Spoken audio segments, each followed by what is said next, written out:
হুসাইন একবার বিশ্বনবীরে প্রশ্ন করলেন, নানা মানিল আমজাদ ইলাল্লাহ, বলেন তো নানা আল্লাহর কাছে কে বেশি দামি, আপনি নাকি আমি?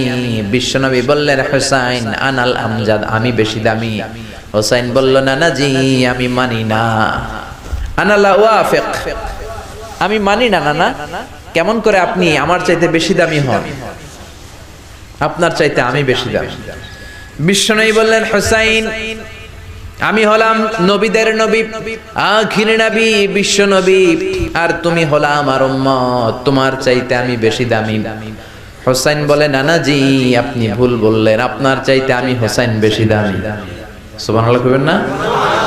বিশ্বনবী বললেন, কাইফা যালিক, কেমন করে এটা? হুসাইন বলল, নানা জি তাহলে বলেন তো আপনার আব্বার নাম কি? বিশ্বনবী বললেন, আমার আব্বার নাম হলো আব্দুল্লাহ। কি নাম? হুসাইন বলেন, আনা খালি আব্দুল্লাহ, লাইসা ক্বাবলাহু ওয়ালা বা'দাহু শাই। খালি আব্দুল্লাহ, সামনেও কোনো টাইটেল নাই, পিছনেও কোনো টাইটেল নাই। আমার আব্বার নাম আপনি জানেন নাকি? আমার আব্বা হলো শেরে খোদা, দুনিয়ার সব